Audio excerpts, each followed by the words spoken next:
Bienvenidos a Conoce, Ama y Vive tu Fe. Este es el programa donde compartimos el Evangelio y profundizamos en las bellezas y riquezas de nuestra fe católica.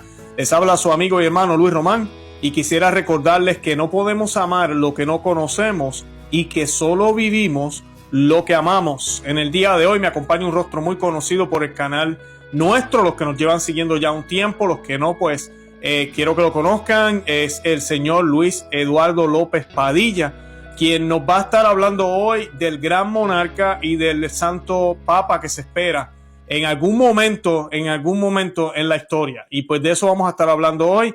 Antes que nada, yo quiero darle la bienvenida al señor Luis Eduardo López Padilla. Bienvenido al programa. Hola Luis, ¿cómo estamos? Muchas gracias por la invitación, como siempre. Yo, excelente. Qué bueno que está aquí, qué bueno que la aceptó. Para los que no saben, el señor Luis Eduardo López nos hizo un programazo sobre Fátima. Yo les pido que vayan y lo vean. También hicimos uno sobre el Gran Aviso, otro programazo más. Creo que han sido esos dos, ¿verdad? No, y uno que se intitula Dos Papas. Y el de los dos papas, exacto. Tenemos tres. Uy, no, ese está excelente. Se me olvidó ese me encantó. El de los dos papas, que por ahí se está diciendo que ya la profecía se cumplió. Vea ese programa y se va a dar cuenta que nada que ver. Así que véalo, le va a gustar. Esos tres programas yo voy a dejar los enlaces en la descripción. En ellos, Luis Eduardo López Padilla se presenta un poco. Yo les voy a dar la oportunidad a Luis Eduardo López Padilla que se presente esta noche brevemente.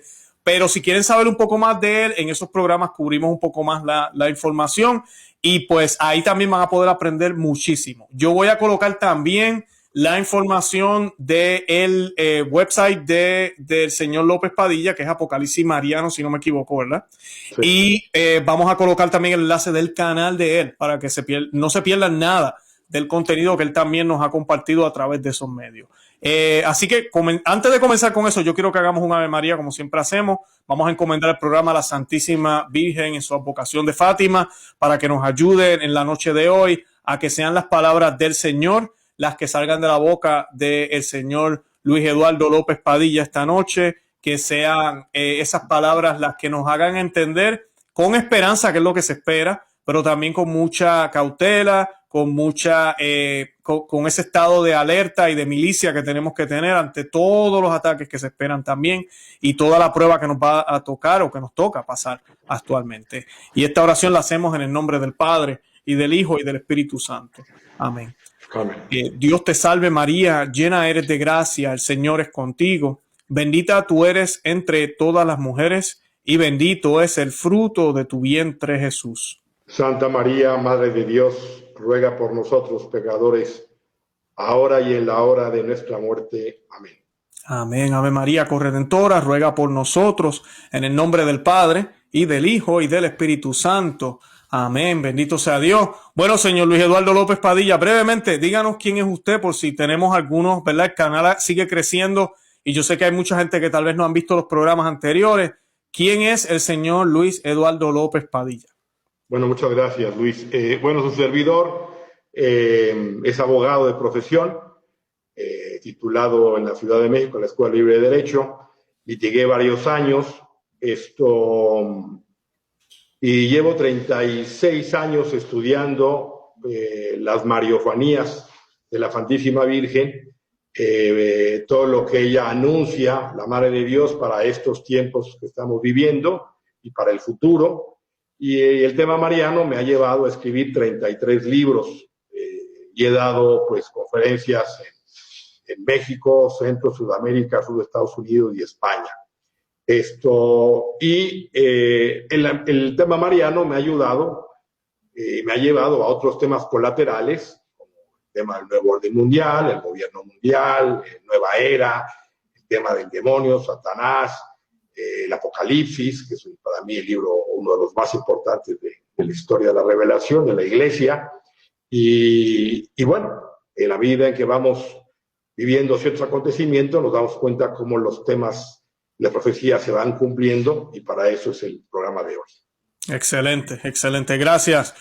Hoy vamos a estar hablando de algo que algunas personas ya me han preguntado y pues siempre cuando hablamos del Apocalipsis o de las profecías, usualmente se tiende a pensar en el anticristo, el falso profeta, la apostasía y todo eso, pues ya lo hemos discutido aquí en el programa. Pero una de las cosas que no se habla mucho y que sí hay evidencia de esto, hay profética y bíblica, es sobre una renovación que va a haber de la iglesia, ¿verdad? Y va a haber un gran monarca, aparentemente también va a haber un papa santo. ¿Qué nos puede decir de eso? A mí me gustaría que hoy el programa lo dediquemos a eso.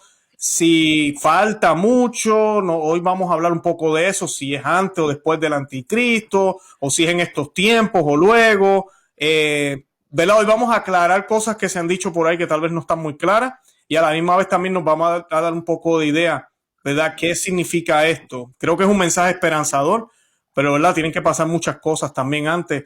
¿Qué nos puede decir de esto, Luis Eduardo López Padilla? Bueno, gracias, Luis. Es importante decirle al público que nos ve, todo lo que es la escatología, todo lo que es el cúmulo de profecías respecto a los últimos tiempos, desde el punto de vista social, y digo social porque hay los últimos tiempos en el orden particular o individual, que es la muerte, juicio particular, cielo e infierno. Sí, esos son los novísimos que se conocen y que hacen referencia a los últimos tiempos del hombre en su vida particular. Pero en la vida social, toda la escatología, todo lo que se refiere a los últimos tiempos de la humanidad, es un tema sumamente complejo, es un tema muy amplio y está lleno de un sinnúmero de eventos y sucesos que han venido ocurriendo, otros que ya están en este momento sucediendo y otros que van a ocurrir en el futuro inmediato y otros que van a ocurrir en el futuro remoto. Entonces, es importante no poner todos los eventos en el tiempo histórico actual, porque entonces eso va a provocar una serie de situaciones complejas, de interpretaciones muy extremas, interpretaciones erradas, forzadas, y vamos a perder el propósito por el cual Dios ha querido que la Santísima Virgen ocupe un lugar preeminente en estos tiempos como la gran señal que el Padre ha querido que esté con nosotros en la confusión de los tiempos que estamos viviendo. Entonces, uno de los temas relativos al gran profeta, al gran monarca y al Papa Santo que se habla que van a venir, no es algo que esté regularmente mencionado en las mariofanías. Más bien lo revelan algunos venerables, algunos místicos, algunos santos, algunos del primer milenio y particularmente a partir del segundo milenio de la historia de la Iglesia. Entonces, es un tema complejo porque sabemos que en la historia de la Iglesia pues tenemos la conversión de Constantino del siglo IV, que con el edicto de Milán pues establece la libertad de culto y la Iglesia es la religión oficial del Imperio Romano.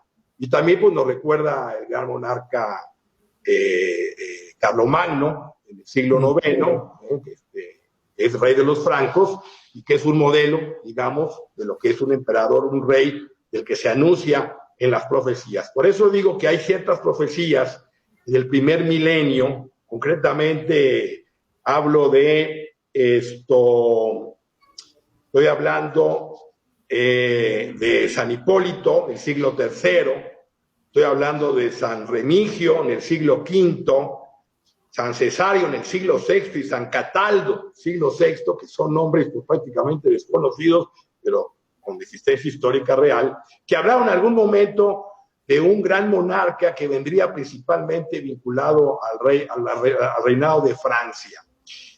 Recordemos que Francia es la hija primogénita de la Iglesia, es decir, con la conversión de Clodoveo, es el primer rey, digamos, que va a adoptar el cristianismo, y Francia se va a convertir en una nación, en un pueblo muy importante para el plan de Dios. Por eso no es de sorprender que una seguidilla de apariciones marianas ocurrieron a partir del siglo XIX en Francia. Y estoy hablando de la María Milagrosa en 1830, que vino a hacer una serie de profecías para evitar lo que luego ocurrió 40 años después con el asesinato del arzobispo d'Avoy. Luego vino la aparición en La Salette, 1846, en Francia. Luego vino una tercera aparición muy importante en Francia en 1858, cuando la Virgen aparece a Benedetta Soubirous con el título de Yo soy la Inmaculada Concepción, para corroborar lo que 4 años antes había elevado como dogma de fe el Papa Pío IX en 1854. Luego vino una siguiente aparición en Poinan, Francia, en 1871. Y luego hay otra aparición en Pelebosán en 1875. Estamos hablando de 5 mariofanías muy importantes que ocurren en Francia, y que si a eso le agregamos la promesa que hizo el cielo a Santa Margarita María de Alacoque del vínculo que había en esta nación con el Sagrado Corazón de Jesús, cuando le pidió al rey Luis XIV que consagrara Francia al Sagrado Corazón, y sabemos la historia, que ni este rey, ni el rey Luis XV, ni Luis XVI llevaron a cabo esta consagración, y luego vino la muerte, el asesinato de Luis XVI, y luego se desata la Revolución Francesa. Sin embargo, Dios no se arrepiente de sus dones. Dios, cuando da un don, se mantiene fiel a ellos, y Francia tiene una misión muy importante en el plan de Dios, como la tiene también España. Lo digo porque este tema del gran monarca vincula tanto algunas profecías ligadas a un rey franco, un rey francés, pero también lo asimilan a uno que se conoce como el caudillo del Tajo, y que también tendría vínculo con herencia española y portuguesa. Entonces parece que se refiere al mismo personaje. Y España, también sabemos, por el padre Hoyos, que también es una nación a la que se le ha profetizado que reinará especialmente el Sagrado Corazón de Jesús en España. Eso sin considerar que España es la tierra de María. Dicen algún amigo español que cuando Jesucristo, antes de subir al cielo, sus 3 grandes amores los repartió así. La iglesia se la dio a Pedro, a María se la dio a Juan, y a España se la dio al apóstol el apóstol Santiago. España se lo dio al apóstol Santiago. España es tierra de María, y están vinculados esa profecía del gran monarca con Francia y con España. Y por ahí podríamos... Sí, tenía una pregunta, señor Eduardo López Padilla, para aprovechar y aclararle a la gente, porque estamos en un tiempo, ¿verdad? Vivimos un tiempo revolucionario donde las monarquías han sido todas destruidas. Prácticamente. Y esta profecía, algo de lo poco que pude leer y eso, algo que me llamó la atención es ese retorno a esa monarquía que a veces nosotros, lamentablemente por la masonería infiltrada en la educación y todo lo que nos han enseñado, pues los reyes eran malos, todo eso era malo, qué bueno que existe la democracia. Y realmente yo sí creo en la libertad de que cada pueblo tiene derecho, ¿verdad? Decirlo, ¿verdad? A tener libertad de expresión, pero realmente las monarquías eran un instrumento de Dios. ¿Será que usted nos puede explicar brevemente por qué es importante que sea un monarca y no una persona elegida democráticamente o algo así? Brevemente, ¿verdad? ¿Cuál era el papel de estas monarquías, la de Francia y la de España, que son espectacular la historia? Es muy sencillo. Estas monarquías son un reflejo de la monarquía absoluta que viene de Dios.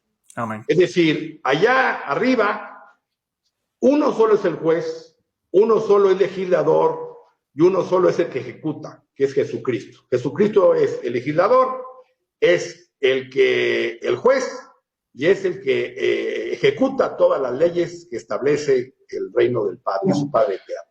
Entonces, esta monarquía de alguna manera revelan y son una expresión de ese poder que existe en el cielo, porque la democracia, cuando viene la Revolución Francesa y termina la monarquía y da lugar a la República, vienen esos famosos 3 poderes: legislativo, ejecutivo y judicial, que ni en su esencia ni en su origen vienen de Dios. No. Es decir, que en el futuro vamos a retomar una monarquía que será una expresión de la monarquía divina a través de un rey. Porque finalmente nosotros, usted sabe que todos por el bautismo somos sacerdotes, profetas y reyes. Y esa reyesía en el futuro se va perfectamente a realizar a través no solo de uno, como lo veremos más adelante, sino de muchos que serán reyes del rey y señores del señor. Hoy, que es Cristo. Hoy prácticamente la monarquía, aunque hay más de 40 países que tienen monarquía, ya no son monarquía absoluta, salvo algunos países árabes, sino la monarquía que usted conoce, parlamentaria o constitucional, donde el rey gobierna, pero reina, pero no manda.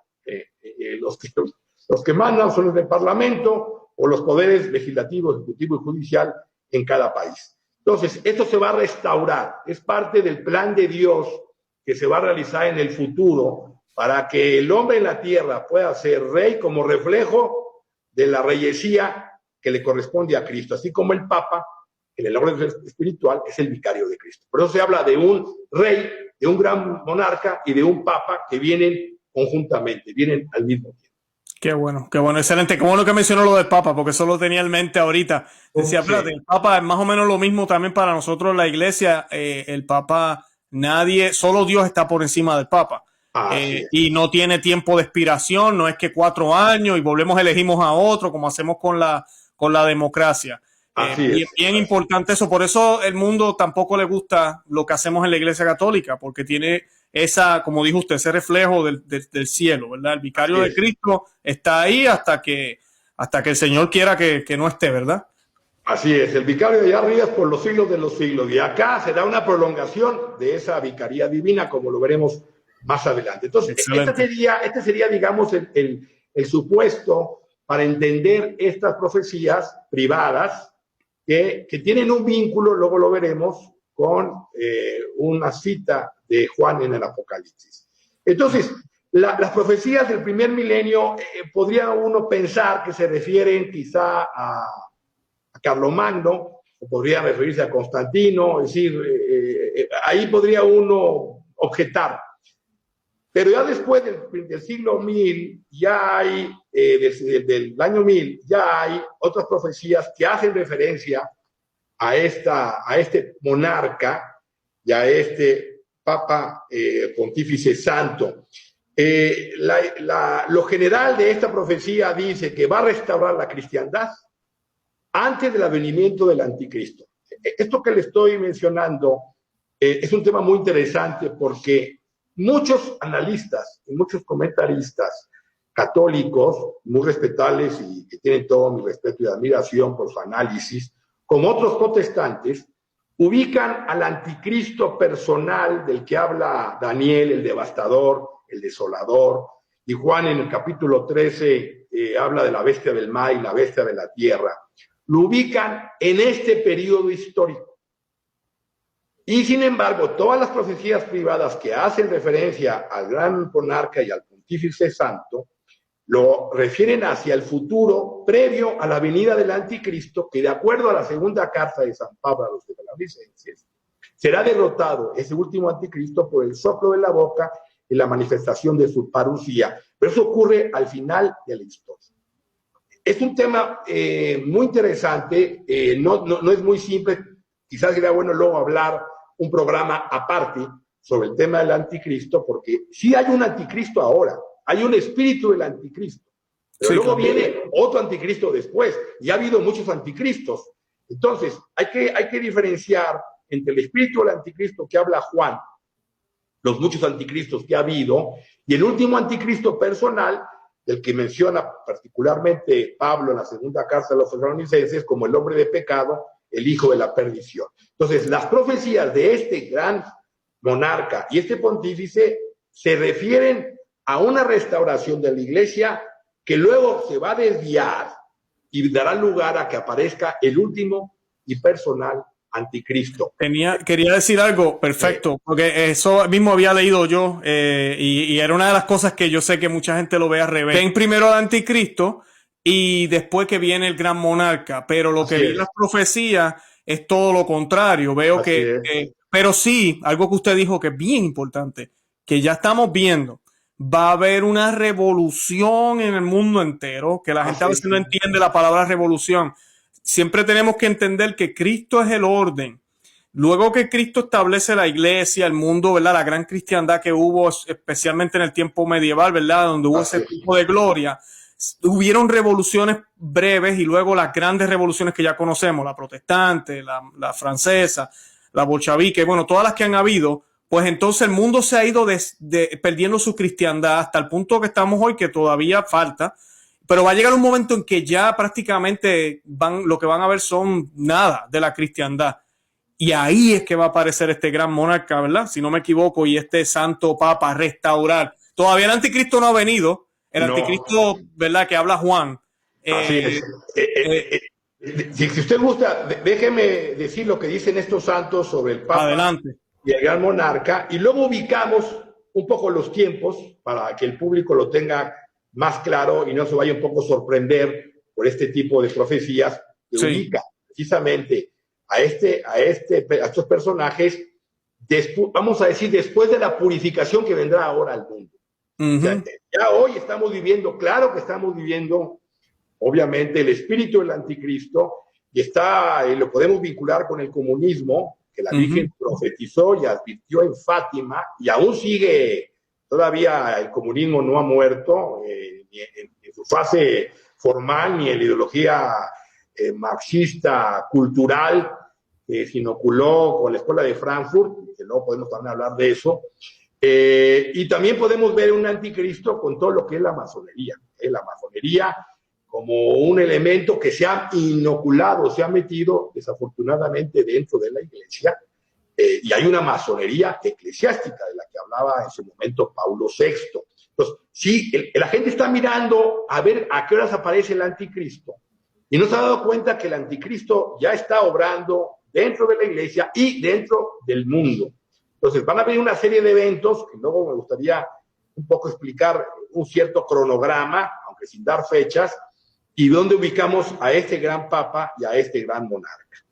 Entonces, dicho lo anterior, como dije, en las marifanías, salvo una que otra, mencionan estos dos personajes, pero mayormente son místicos, santos, venerables. Por ejemplo, en el siglo XI, San Anselmo, Luis, que es doctor de la iglesia, él no profetiza, pero él toma información de algunos doctores de la iglesia de aquel tiempo, de algunos maestros y padres de la iglesia, y dice y afirma que efectivamente hay un consenso de que habrá un rey franco de las Galias y que irá a Jerusalén y que ahí pondrá su corona y su cetro en esa ciudad y que luego vendrá el anticristo. Eso lo dice San Anselmo, que como sabemos es doctor de la iglesia.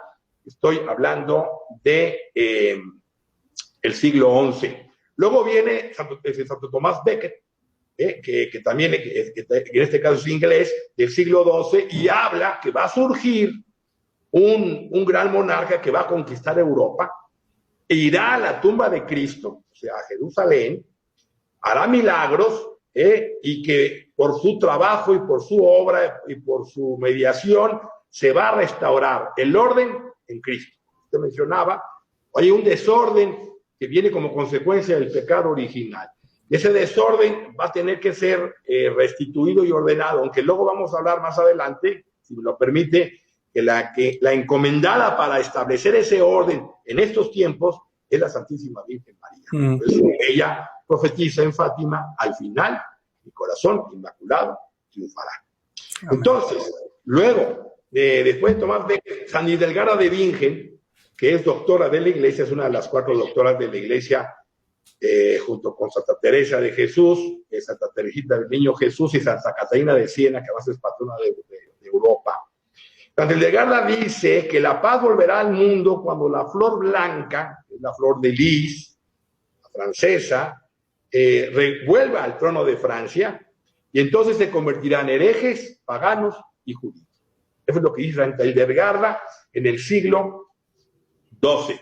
Santa Brígida de Suecia, del siglo XIV, también habla de este gran emperador, pero ella dice que va a proceder de España, tendrá el estandarte de la cruz, y también coincide con Santa Hildegarda de que derrotará a maometanos y restituirá el templo de Santa Sofía. que es el que en su momento fue la sede de la iglesia en Constantinopla. San Vicente Ferrer, que es el ángel del Apocalipsis, el valenciano del siglo XIV y principios del siglo XV, también menciona la venida de un monarca junto con un papa reformador y restaurador que en medio de un gran concilio va a darle, digamos, perfecta interpretación a todo lo que son los temas más importantes de la Sagrada Escritura. Es un tema más que interesante lo que dijo San Vicente Ferrer a fines del siglo XIV y principios del siglo XV. Luego viene San Francisco de Paula, también siglo XV y principios del XVI, y él dice, fundador de los mínimos franciscanos, que el gran monarca fundará una orden religiosa, el gran monarca, y la va a dividir en 3 estratos, que les llama los crucíferos, y que va a ayudar a que se establezca un solo rebaño y un solo pastor, que habla un emperador, 12 reyes y un papa santo. Todo eso será simultáneamente. Es interesante que hable de un emperador y 12 reyes y también de un papa santo, y que lo mismo que los otros profetas místicos y santos, extirpará toda herejía, paganos y maometanos. Luego tenemos al beato Nicolás Factor del siglo XVI, lo mismo, habrá un gran pontífice que reformará la iglesia, se unirá a un rey francés y marcharán juntos hacia Jerusalén. Pues fíjense cómo hay consonancia en las profecías de un gran monarca, de un gran papa, vinculan a Jerusalén, que hay una gran conversión de los gentiles que pueda haber en ese momento, y de alguna manera hay una restauración de la Iglesia universal. Luego tenemos, y esto es muy importante, el venerable Bartolomé Haushauser, que es uno de los principales comentaristas del Apocalipsis, que luego lo voy a citar, porque, Luis, y lo adelanto de una vez, la Iglesia en la que vivimos nosotros hoy, que lleva 2000 años de fundada, de acuerdo con el libro de Apocalipsis de Juan, va a pasar por 7 etapas, que son las 7 etapas de la historia de la iglesia. Por eso Juan tiene una visión de Jesucristo, muerto y resucitado, revestido de una túnica talar, y que le dice Jesús a Juan: yo soy el alfa y el omega, el primero y el último, estuve muerto y ahora estoy vivo por los siglos de los siglos. Escribe lo que has visto, lo que ya es y lo que va a suceder más tarde. Y él está en la mano derecha con 7 estrellas, que son los ángeles de las 7 iglesias, y Jesús está en medio de 7 candelabros, que son las 7 iglesias. Entonces, cada iglesia corresponde a una etapa de la historia de la iglesia. Digo esto porque al mencionar al venerable Bartolomé Haushauser, él dice que la 5ª iglesia, la de Sardes, la primera es Éfeso, luego es Esmirna, Pérgamo, Tiatira, que son comunidades del Asia Menor, que existían en aquel tiempo de Juan, Sardes, que es otra comunidad, y luego vendría Filadelfia y Laodicea. Entonces dice el venerable Haushauser que la iglesia de Sardes, que según él y su interpretación va desde la Reforma, y él dice que terminarán con la venida de un gran pontífice y un gran monarca. Eso es lo que dice el venerable Bartolomé Haushauser. Aquí su servidor disiente de Bartolomé Haushauser, porque yo veo la 5ª iglesia de Sardes desde la Reforma hasta la purificación que va a venir al mundo. La 6ª iglesia, Filadelfia, que significa amor entre hermanos, coincidiría con el triunfo del corazón inmaculado de María, y ahí vendría, en esa 6ª iglesia, el gran monarca y el pontífice santo. Y al final viene un nuevo deterioro, aparece el último anticristo y entramos a la 7ª iglesia, que es la Odisea, que significa juicio, con ya posteriormente la segunda venida de Cristo. Entonces, eso es lo que dice el venerable Bartolomé Haushauser respecto al gran monarca, que lo ubica al final de esta 5ª iglesia llamada Iglesia de Sardes. Luego viene la beata Catalina Emmerich, en el siglo XVIII-XIX, y ella habla de un gran monarca, que tiene una cita muy extensa que ahorita me parece innecesario leer, pero él ubica el nombre del monarca con el nombre con Enrique, así lo llama, el emperador Enrique, de estirpe francesa y que está muy vinculado con la Santísima Virgen María. Hace toda una detallada explicación de cómo es este monarca que, vamos, en este momento me parece no es necesario leer. Luego viene el monje de los Pirineos, Buch, de la aldea de Milas, Buch de Milas, del siglo XIX, y él sí habla que va a venir un gran monarca, pero a él lo llama el caudillo del Tajo.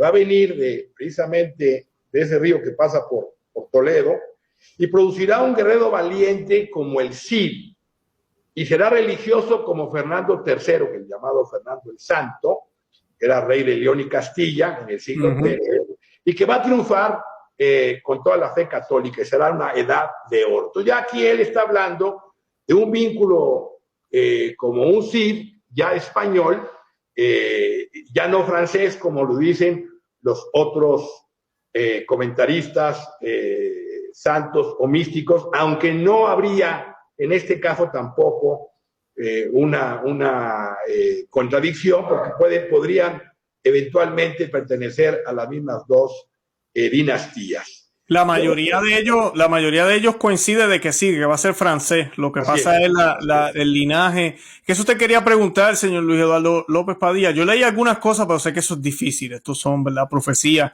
Sí. De las teorías de tal vez de qué corona vino, de linaje, de qué familia, porque se supone que haya algún tipo de conexión, ¿no? Sí. Algunos hablan de que viene de Pipino el Breve o de Luis IX, y otros de una herencia española que honestamente no sé cuál sería el vínculo. Habrá gente un poco más especializada en el tema, pero el problema es que ahorita la herencia está complicada poderla ubicar.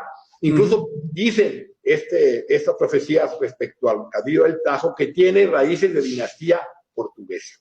Entonces, nos perdemos un poco ya en todo esto porque es un poco hacer elucubraciones que no podríamos con certeza afirmar exactamente. Si de por sí es difícil ubicar estos personajes, pues más complicado la dinastía por la cual podrían venir a hacerse presente en el mundo. Luego tiene usted, aquí hay una aparición de la Virgen a principios del siglo XX. La Virgen del Rosario aparece en Quericinen, en la Bretaña francesa, a una vidente Juana Luisa Ramonet, y ahí dice ella, le dice la Virgen, que surgirá en Francia una Francia nueva, gobernada por un gran monarca, que será enviado por Dios. Digo una Francia nueva porque las profecías dicen, por ejemplo, la Salette y otras privadas dicen que Marsella será engullida y París será quemada. O sea, que París, como lo conocemos, dicen las profecías que en este tiempo histórico va a ser duramente castigado por Dios y será quemada París. Por eso ella habla de una Francia nueva, para que se cumplan estas profecías que están vinculadas al señorío francés, como en su caso al señorío español del Sagrado Corazón de Jesús. Y hay otra aparición que no está aprobada por la Iglesia, tampoco condenada en España, la aparición en Esquioga, donde la Virgen habla de la venida de un gran monarca que morirá crucificado en Jerusalén, será reformador de la Iglesia y después vendrá el anticristo. Eso es lo que dice esta aparición en Esquioga, España. Entonces, como mencioné hace un momento, el caudillo del Tajo nos menciona que es una dinastía ligada con reyes de Portugal, y esta profecía viene, como dije hace un momento, de este monje de los Pirineos, Buch, de la aldea de Milas, Buch de Milas se llama, fines del siglo XIX. Estas son las más importantes profecías respecto al gran monarca y al público. Ahora, le voy a dar, si me permite usted, para que el público lo tenga más claro, cómo podríamos ubicar la presencia de estos personajes y a la luz de la Sagrada Escritura, que es lo que nos interesa, dónde podríamos casarlo, porque Me adelanto diciendo que Juan en capítulo 12 del Apocalipsis habla de una mujer vestida del sol, la luna a sus pies. Y esa mujer gime dolores de parto y el dragón le hace la guerra y va en contra de la mujer, y la mujer es llevada con las alas del águila al desierto donde estará 42 meses. Y esa mujer, que en un sentido sería la virgen que da a luz a un varón, que es Jesucristo, porque dice que la mujer da a luz un varón que con cetro de hierro regirá a las naciones. Pero resulta que María, usted sabe, que por el dogma, no por el dogma, sino que María era inmaculada, no tenía pecado, al dar a luz a Jesús, lo dio sin dolor.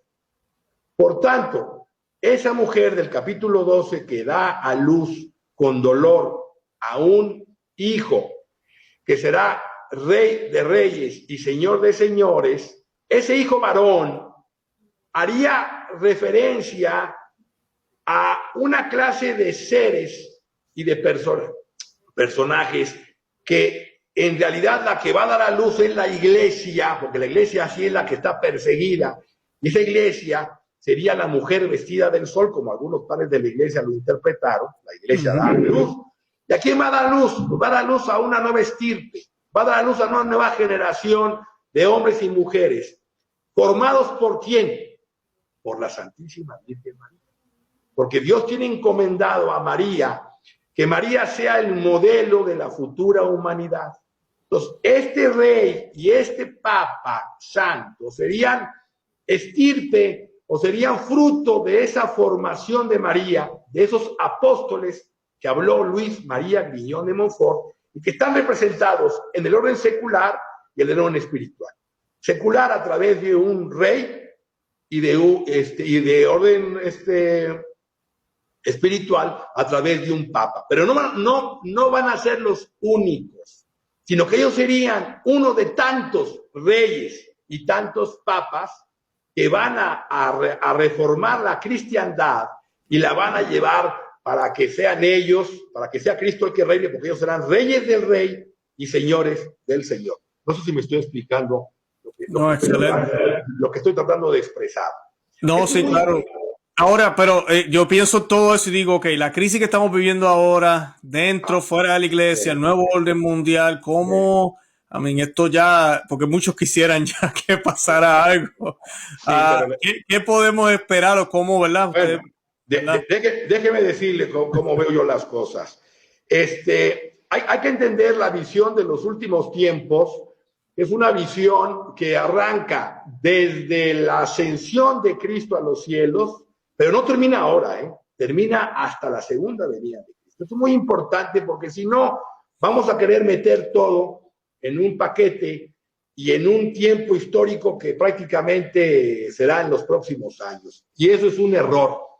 Entonces, los últimos tiempos terminan hasta la segunda venida de Cristo y va increciendo la lucha entre el bien y el mal. Acuérdense lo que dice la Constitución Gaudium Spes, Alegría y Esperanza, en el número 37, que hay una batalla entre el bien y el mal que comienza de los orígenes y terminará hasta el día final. O sea, ahora vamos a entrar a una batalla terrible entre el bien y el mal, donde el mal tiene una victoria aparente, luego viene un triunfo de la iglesia por medio de María, pero ese triunfo de María no es definitivo ni es final, sino que luego hay una nueva época de la historia donde encajamos al gran monarca y al gran papa, frutos de esa mujer que da a luz a ese varón que con cetro de hierro, dice el Apocalipsis, regirá a las naciones. O sea, allí encuadramos a ese gran profeta y por extensión a ese papa en el orden espiritual.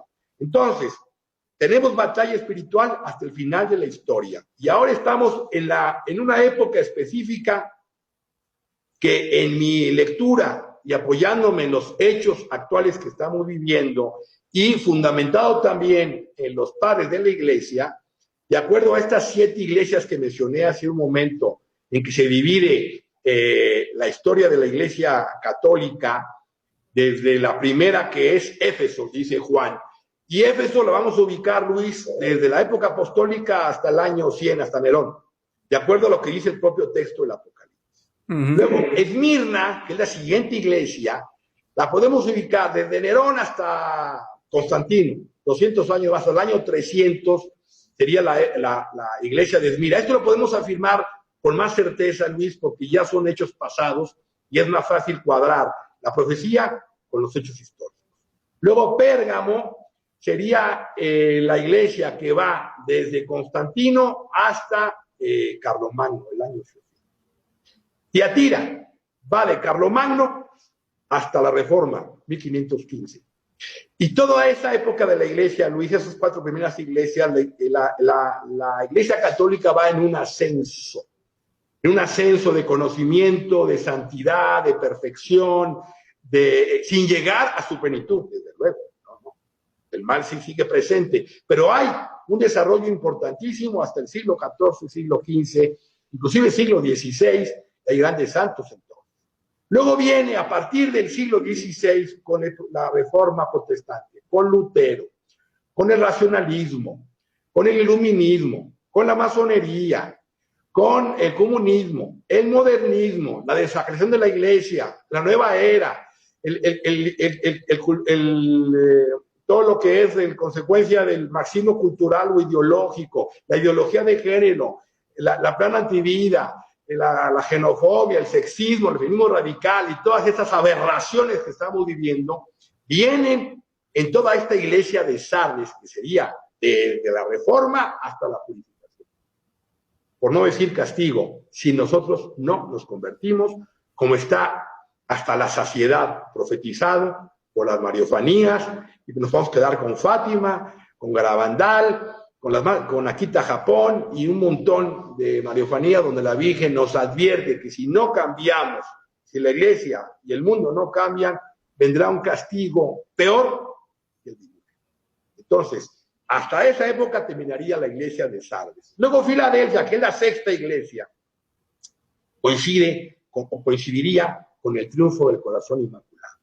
Coincidiría con esa época que no es que sea un término final, es decir, no es que la 6ª iglesia, el triunfo del corazón inmaculado se dé a un término, decimos, ya llegó el triunfo, sino que es algo que va increciendo. Usted me pregunta, ¿cómo vamos a hacer con tanta confusión actual y tanta, efectivamente, error que estamos viviendo en el mundo y en la iglesia? Pavoroso. Pero también, Luis, hoy hay hombres y mujeres que están trabajando por su santidad de vida, que están desarrollando un proceso de crecimiento espiritual, que están iluminados por el Espíritu Santo y a través de la huella de María, su madre, nuestra madre, trabajando para hacer realidad ese reino de Cristo por medio de la Santísima Virgen María. No se nota, no hay ruido en apariencia, pero sí hay focos en México, en Polonia, en Hungría, en Sudamérica, en España, en Francia, en Italia, pequeños que están trabajando para que se haga realidad el triunfo del corazón inmaculado de María que ella profetizó incondicionalmente en Fátima. Van a pasar muchas cosas en el futuro cercano que van a ayudar a que el hombre o se vuelva más pecador, como dice el Apocalipsis, que el hombre pecador peque más y que el santo se santifique más. Y que nos van a llevar, yo puedo asegurar que usted, como laico, y su servidor, cada día sentimos un deseo, por una gracia especial del cielo, de ser cada día mejores, de ser más buenos, de ser menos pecadores, de rezar más, de sacrificarnos más, de tener más fe, de vivir con más esperanza.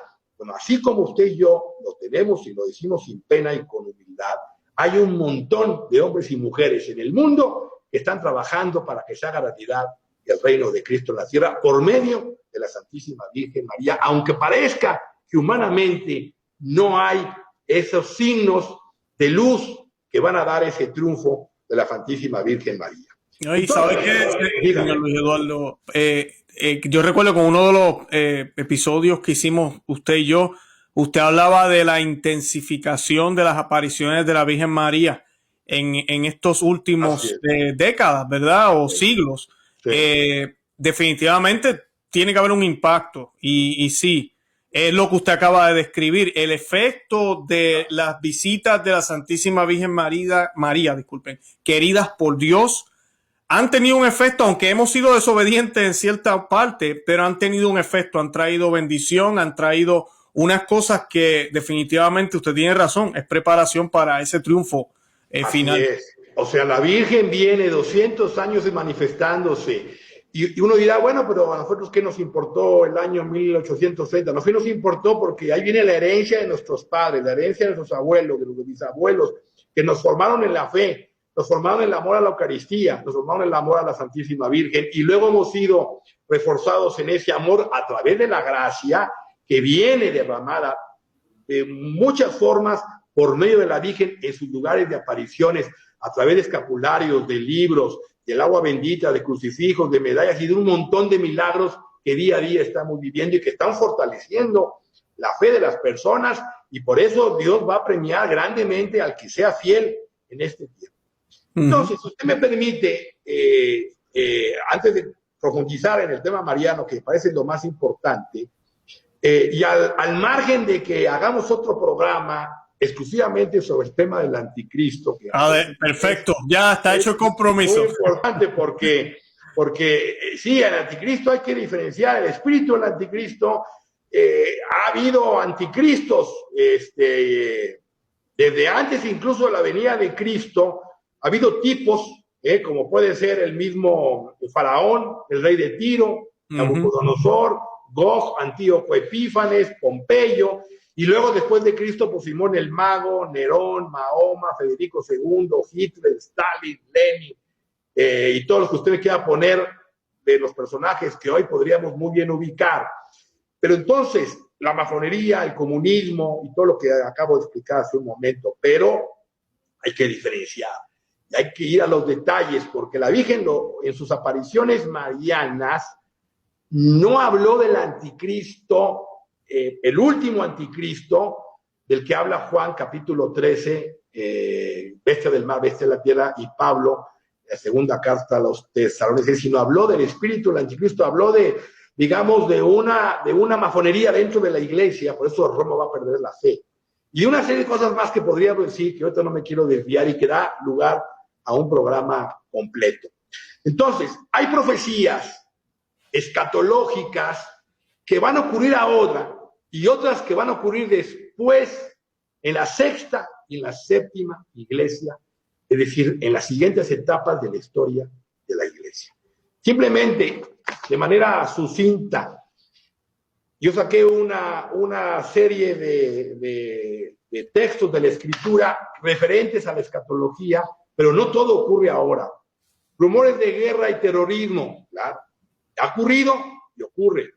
Catástrofes naturales, ha ocurrido, ocurre, increciendo. Caos social, económico y financiero, carestía y corrupción política. Todo eso está ligado a profecías del Antiguo y del Nuevo Testamento. Ahí está Mateo 24, Lucas 21, Apocalipsis 6, Marcos 13, Salmo 2, Apocalipsis 17, Ezequiel 39, etc. Hambrunas, ha habido, habrá, ahora, y hay. Peste y enfermedades, ha habido y habrá, son los sellos del Apocalipsis, los 4 primeros sellos del Apocalipsis. Guerras entre naciones, ya ha habido guerras. El siglo XX fue un siglo de 2 guerras mundiales. Va a haber otra batalla pronto entre naciones poderosas, pero la guerra todavía habrá unas posteriores hacia el final de la historia. Habrá una verdadera y una falsa iglesia, ahora. Habrá 2 papas enfrentados, ahora. Persecución, huida, desierto y reducción de la iglesia. Ahora, eso va a ocurrir ahora. Está fundamentado Apocalipsis 6:11, 12:6, Mateo 24, Lucas 21, Marcos 6. Señales en el sol, la luna y las estrellas. Ahora. María y el sello de los elegidos. Ahora. Esto es muy importante. María está sellando el sello de Dios vivo en la frente. Usted contaba, yo escuchaba cómo de manera providencial empezó este programa, y un montón de laicos, sobre todo laicos, sacerdotes, hemos ido por llamado del cielo, caminando bajo el manto de María, tratando de buscar y crecer en sus virtudes para trabajar por el reino de Cristo. Cada uno en su atalaya, cada uno en su función, unos como casados, solteros, viudos, separados, sacerdotes, religiosos, laicos, y otros en diferentes actividades pro vida, pro mensaje mariano, pro consagración a la Virgen, para las madres solteras, las que tienen hijos y necesitan apoyo de la comunidad. Hay un montón de actividades que cada uno está trabajando para hacer realidad, para hacer frente a esta época terrible de confusión y de ataque satánico en contra de la fe y en contra de la iglesia. Sin embargo, la construcción del tercer templo, que está profetizado en Daniel 9:27, eso no va a ocurrir ahora. La conversión de los judíos no ocurre en este tiempo. Algunos hablan de que ya viene el Mesías de los judíos, es el tema del anticristo, pero eso no ocurre ahora. La semana de Daniel, de la que habla el profeta, que muchos quieren verlo ahora en esta década o en la que viene, tampoco ocurre ahora. Eso hay que llevarlo hasta el final de la sexta iglesia. La aparición y gobierno del anticristo, hasta la sexta iglesia. Los dos testigos, Elías y Enoc, del que habla capítulo 11 de Juan, hasta la sexta iglesia. La abominación desoladora en el lugar santo, en un sentido se va a cumplir ahora, porque la iglesia va a ser perseguida. Las iglesias van a ser profanadas, saqueadas, adulteradas, y a los sacerdotes los van a perseguir y los van a matar, incluyendo al Papa. O sea, eso es una abominación desoladora, porque están yendo en contra del santo sacramento de la Eucaristía. Pero va a haber otra abominación en la sexta iglesia. La conversión de Israel en la sexta iglesia. La gran tribulación, ahora viene una tribulación y viene otra posterior. Falsas resurrecciones en la sexta iglesia. Ocultismo, ahora en la sexta iglesia. La batalla del Armagedón, sexta iglesia. Convulsiones cósmicas, cambio del eje de la Tierra, días de oscuridad, ahora. Hay ahora una y hay otra que dice San Pedro, la segunda carta, capítulo 3, versículo 5 en adelante. Él habla de la purificación del agua con el diluvio, la que está reservada para el día de los impíos por el fuego ahora, y otra previa a la segunda venida de Cristo, que también hay una convulsión cósmica. Eso lo dice la segunda carta de Pedro. La destrucción de las dos bestias, más adelante. La parusía como reino, que es un término muy complejo, que tiene que ver la presencia, cuando redota el anticristo, el Señor, en la sexta y principio de la séptima iglesia. La transformación del ser trino. Este es un tema muy importante, Luis, porque nosotros tuvimos un plan en el principio de la creación, que Dios nos creó cuasi divinos en el paraíso. Y teníamos dones naturales, preternaturales y sobrenaturales. Y si hubiéramos cumplido la voluntad de Dios, nosotros, sin pasar por la muerte, hubiéramos pasado del paraíso terrenal al paraíso celestial, simplemente en contacto con el verbo humanado. El verbo no tenía que morir en la cruz porque no había pecado. No sé si me estoy explicando. Este proyecto de transformación del ser, de que el hombre se restituya y que la creación vuelva al estado original como Dios la tuvo en un principio, es obra de María. Va a ocurrir en la sexta, en la parte final de la sexta, de la séptima. Y esto es muy importante porque entonces, si eso no ocurre, si la muerte no es vencida, como dice la Escritura, el último enemigo de ser vencido es la muerte, entonces el demonio podría cantar la victoria, ¿no? La muerte va a ser desterrada y habrá hombres que venzan la muerte, como la venció Elías, como la venció Enoc, como la venció Moisés, y por eso en la transfiguración, me estoy adelantando a temas muy complicados, muy profundos, en la transfiguración aparece Jesucristo transfigurado y a su lado Moisés y Elías. Y la pregunta es, ¿por qué aparecen transfigurados si Jesucristo no había muerto en la cruz? Y se supone que nadie podía entrar al cielo. Entonces, hay envuelto una serie de misterios que corrobora Pablo en la carta a los Tesalonicenses. Pablo, en la primera de Corintios 15, cuando dice, os voy a revelar un misterio, no todos moriremos, pero todos seremos transformados. Y esa labor de transformación, esa imagen que María quiere formar en sus hijos para este tiempo y para el futuro, a imagen y semejanza de ella, es lo que va a lograr que el hombre venza la muerte y se transforme. Por eso aquí hablo de la transformación del ser trino, que es lo que los protestantes llaman el arrebato. un tema muy interesante, muy profundo y fundamentado en la patrística, y en la tradición de la iglesia. Esto no es una opinión mía. Un solo rebaño, un solo pastor. Bueno, habrá una época ahora al principio y habrá otra más formal y más completa al final. La primera resurrección de mártires y santos y juicio de algunos vivientes, que habla capítulo 20 de Apocalipsis, al fin de la sexta iglesia y principios de la séptima. La nueva Jerusalén, al fin de la sexta y principio de la séptima. Entonces, digo todo esto, Luis, porque queremos meter en un paquete escatológico todos estos eventos en los próximos 10, 15 o 20 años. Y ya entonces viene Cristo, la parucía, de asunto arreglado y luego el fin de la historia. Y eso no es así. Ya estamos lejos del principio y falta poco para el final, pero todavía faltan muchos acontecimientos que tienen que ocurrir. Y la clave de esto, repito, es muy importante enfatizarlo, es la Santísima Virgen María. ¿Por qué? Con esto quiero ir perfilando el tema, ya dejando el tema del anticristo. Porque Cristo debe reinar, Luis. Todo esto que estamos viviendo es que escatología. Al final, lo que nos va a traer, y lo dice Juan en Apocalipsis, es que Él debe reinar hasta que ponga a todos sus enemigos bajo sus pies. Y lo dice Pablo.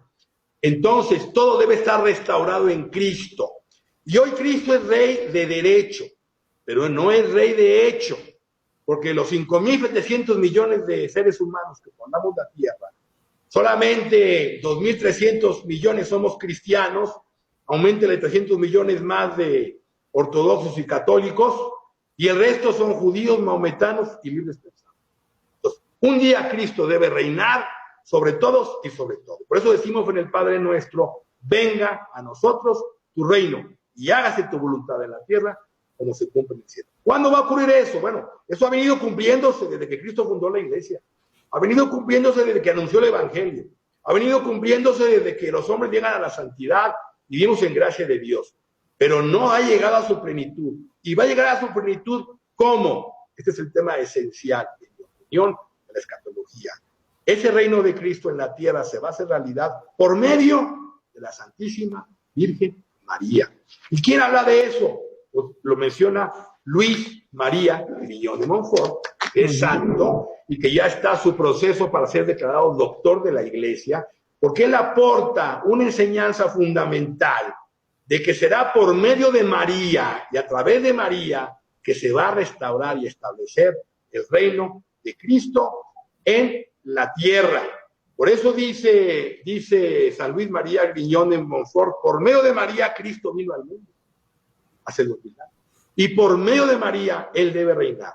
Y si el conocimiento y reinado de Jesucristo al mundo no ha llegado, es porque primero tiene que llegar el conocimiento y reinado de la Santísima Virgen María, que es la que lo trajo por primera ocasión y lo hará revelar en la segunda. Entonces, ¿en qué consiste ese reinado de María? En el triunfo del corazón inmaculado. No va a ser mayoritariamente aceptado por todos los hombres. No, el reinado de María es pequeño, así como Cristo empezó con 12 apóstoles. Va a ir creciendo, pero son unas almas escogidas, las que van a ser llamadas y están siendo llamadas ya por el cielo, por medio de María, para trabajar en este proceso de restitución, en este proceso de hacer que las cosas se ordenen a Cristo, para que Cristo reine en la tierra. Y por eso dice, podríamos decir, ni ojo vio, ni oído oyó, ni puede por mente alguna pasar las bellezas y grandezas de María. Porque María en este tiempo va a crecer en fe, en poder, en gracia y en misericordia. En gracia, ¿para qué? Para darle la gracia a usted y a mí y a otros muchos miles de hombres y mujeres que sentimos el llamado de servir a Cristo por medio de María, para que formen los apóstoles de estos tiempos que anunció Luis María Griñón de Montfort. Va a crecer en misericordia para que los hombres se conviertan, para que los que están más alejados se conviertan. Y va a crecer, además de la misericordia y el poder, y en gracia, en poder, para que a través de su piel virginal aplaste la cabeza de la serpiente. Y por eso dice Luis María Griñón de Montfort, Luis, que María va a formar especialmente hacia el final del mundo, unos grandes santos que van a superar en santidad a la mayoría de los otros santos cuando los cedros, como los cedros del Líbano exceden a los arbustos. Es decir, Luis, que María va a formar unos santos en más santidad que los que usted y yo conocemos hasta el siglo actual. Imagínate. Imagínese usted, es una santidad cualitativamente superior. Entonces, esa santidad cualitativamente superior que compara con los cedros del Líbano, que miden 40 metros, con los arbustos, que son 30 centímetros, es la diferencia que está poniendo Luis María Griñón de Montfort. Entonces, esto se va a dar, está comenzando esa formación y es parte del triunfo del corazón inmaculado de María y va a ir hacia adelante, increciendo para que se haga realidad. Al final, como las bodas, la más importante es la novia, aquí el más importante y al que vamos a doblar la rodilla en los cielos y en la tierra y en el infierno, es ante Cristo, Rey de Reyes y Señor de Señores. Esa es la labor de María. Y allí es donde yo ubico, Luis, para cerrar todo el panorama, al santo monarca, al monarca que va a venir. Es un rey de los reyes, es un rey formado por María que va a restaurar o va a aplicar en el orden secular todas las enseñanzas de la iglesia, del cristianismo, de Cristo, a la familia, al orden social, al orden de gobierno, que no es democrático, sino que es monarquía absoluta, donde Él es rey, ejecuta y legisla siguiendo las enseñanzas de Jesucristo. Y ahí veo también al Papa, que en un concilio, en un sínodo, un concilio, el más importante de la historia, va a descubrir la grandeza de María. ¿Quién es María? Porque María es un misterio. María es profundo misterio. Y va a darle la trascendencia y la interpretación profunda de lo que es el misterio sagrado, de lo que es Dios. Porque usted estará de acuerdo conmigo, y con esto acabo, que nosotros hoy vivimos la espuma de la leche. Es decir, ¿qué es la fe? ¿Qué es la gracia? ¿Qué es la transformación? Sabemos que la fe es creer lo que no entendemos, pero hay un mundo de Dios que es perfecto, que es ciencia. Y esa ciencia divina, que está llena la Escritura de muchos misterios, un día la vamos a descubrir en el futuro y ese Papa va a hacer esa realidad para que quede al manifiesto, antes de que este mundo termine, toda la voy a decir en palabras de Juan, la excelsitud septiforme del Dios uno y trino. Y digo septiforme porque en el Apocalipsis, en el trono de Dios, está revelado en 7. Por eso son 7 copas, 7 sellos, 7 trompetas, porque la perfección está simbolizada en el número 7. Ahí podría yo concretar lo que es el gran monarca y el Papa que vendrán en el futuro de la Iglesia. Excelente, ¿no? Y pues todavía nos queda bastante. Como yo también, cuando leía todo lo poco que leí y escuchándolo a usted, pues tiene que estar todo bien mal para que surja un bien a veces, ¿verdad? Lamentablemente así es, ¿verdad? Usted bien lo dijo, el Señor no hubiese tenido necesidad de encarnarse y pasar por la cruz si nosotros no hubiésemos caído desde un principio, ¿verdad? Así es. Claro, no estoy diciendo que qué bueno que caímos para que el Señor viniera, pero el Señor, en Dios, ahí sí que cae, ¿verdad? No hay, como dicen, no hay mal que por bien no venga, pero en el Señor siempre, siempre, siempre, yo siempre se lo digo así a mis amistades cercanas, Dios siempre se sale con la suya, siempre. O así obedezcamos o desobedezcamos. La voluntad de Dios siempre se hace, siempre se va a dar, siempre se va a hacer, e inclusive cuando desobedecemos puede ser que hasta se haga y se hace hasta aún mayor. Así se sale con la suya nuestro Dios poderoso, eterno. A mí es Dios, no hay duda de eso. Se lo voy a decir con 3 distintas fuentes. Una, San Agustín, oh feliz culpa que nos trajo a tan gran Redentor. Si no hubiera habido esa culpa, no hubiera venido ese gran Redentor que fue Cristo. Y luego Pablo dice, todo concurre para el bien de los que aman a Dios. Todo concurre para el bien de los que aman. Y la tercera es una fuente de su servidor, que es, Dios ha juzgado que sacar bien del mal es mucho mejor que no permitir la existencia de ningún mal. Entonces, Dios permite el mal hasta cierto punto. Dios no, nada de lo que está ocurriendo en la iglesia y en el mundo, Dios está fuera de control, lo tiene perfectamente establecido y lo deja hasta su infinita sabiduría para el mayor bien de los elegidos.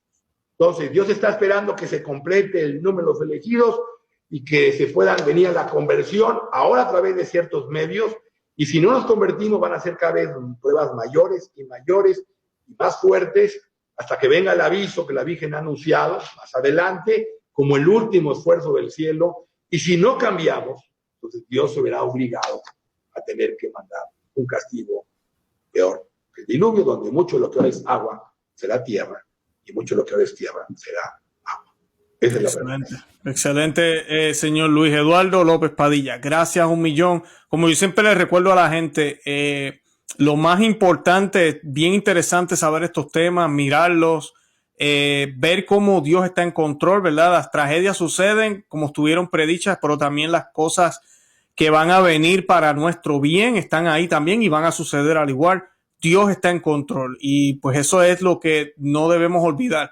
Pero lo importante es que no sabemos cuánto tiempo nos queda a nosotros. Hoy mismo, al acabar este programa, mira, se nos terminó la vida. Fuimos llamados delante del Señor y tendremos que responder por todo lo que hicimos y por todo lo que dejamos de hacer. Así que eso es lo más importante. Es interesante estos temas. Vamos a hacer el del anticristo definitivamente. Me gustaría que nos explicara un poco más de eso y le doy gracias a Dios de que pudimos hablar primero de este tema, que es un poco más positivo y más como que uno dice, wow, sí, que llegue ya el gran monarca, que venga el Papa Santo.